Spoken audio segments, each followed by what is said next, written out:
In the days after Russia invaded Ukraine, the world became obsessed with the Ghost of Kyiv.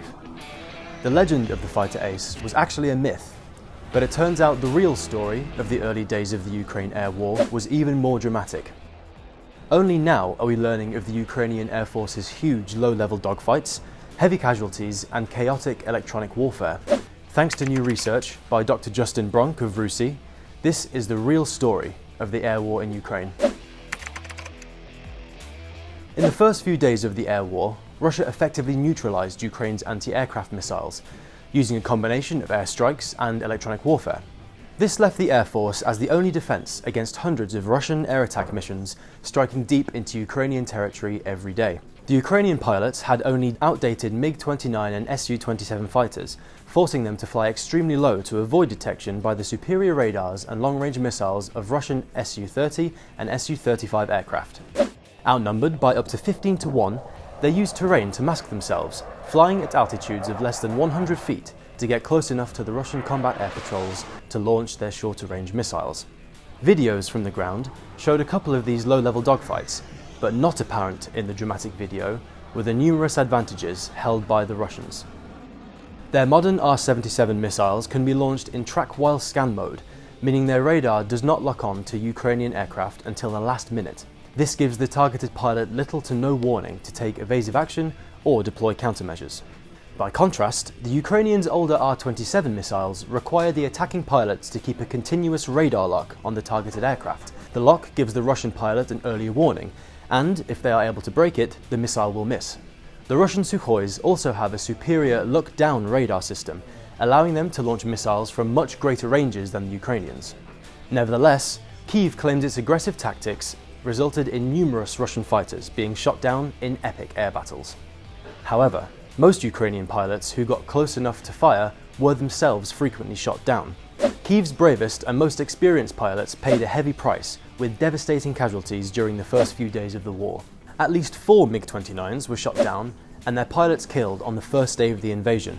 But, as we shall see, their heroic efforts denied Russia air superiority and bought the ground forces enough time to relocate their surviving anti-aircraft missiles and overcome electronic warfare. Certainly in that period, the Ukrainians took significantly greater losses in return than they inflicted, which is no surprise given that huge technical disparity. That yes, the Ukrainian fighter pilots really held the line in the first few days, but it was a very unequal fight because the equipment was so different. After the first 3 days of air warfare, Russian incompetence handed the Ukrainians an unexpected stroke of luck. The Red Army's electronic warfare, designed to jam Ukrainian surface-to-air missiles, also interfered with communication between Russian forces. As the invasion started, this heavy jamming stopped the surviving Ukrainian SAMs from launching against Russian deep strike missions.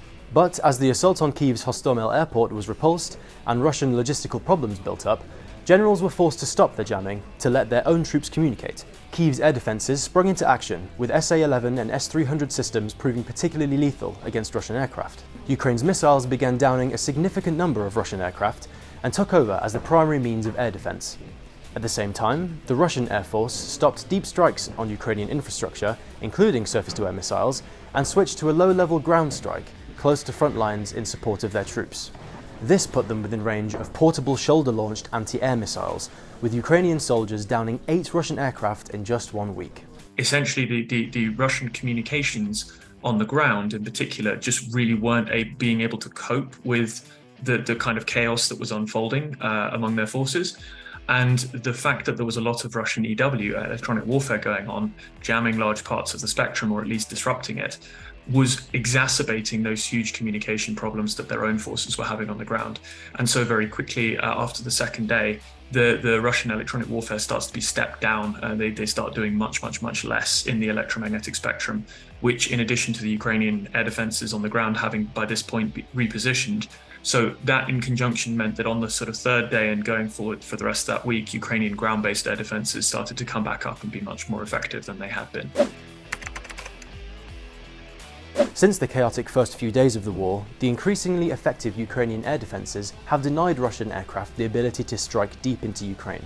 They have more recently resorted to standoff attacks, remaining inside Russian airspace but using the long range of their missiles to fire on Ukrainian aircraft and SAMs from up to 100 kilometers away. And while Russian air defenses have also improved significantly, Ukraine has deployed American-supplied AGM-88 HARM anti-radiation missiles to destroy enemy SAMs. More advanced S-400 systems operate inside Russia and track Ukrainian aircraft near the front lines. S-300 systems have also proved effective at downing Russian cruise missiles, although a misfire was probably responsible for the incident in Poland that killed 2 people.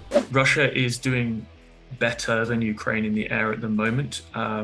There's a sort of degree of ascendancy around the front lines, because essentially both sides can't operate because of the other side's ground-based air defenses. They both have capable ground-based air defenses, so surface-to-air missile systems. Russia has probably a degree of localized air denial advantage near the front lines, but in terms of the ability to roam over large sections of Ukraine, it's still denied to them. Now, the West is being warned that it should be increasingly worried by the shortage of SAM missiles facing Ukraine. Kyiv's dated Russian systems mean that the West will be unable to produce replacement missiles for the S-300 and SA-11 platforms fast enough to replenish stocks. If those Ukrainian SAMs are allowed to run out of ammunition and kind of be depleted by attrition, then there's a real risk that the Russian Air Force gains the capability to operate at medium altitude in numbers over the Ukrainian frontline positions, and essentially do what they did in Syria, which was operate above the reach of shoulder fire. So essentially in the medium to longer term, what Ukraine really needs to keep its skies clear of Russian aircraft are Western fighter aircraft, because they need to have that threat in being. You wouldn't need a huge number of them, but that are able to threaten Russian fighters from a similar range that even from low altitude that the Russian fighters can fire at in order to push them back. If you enjoyed this video, don't forget to hit like and subscribe below.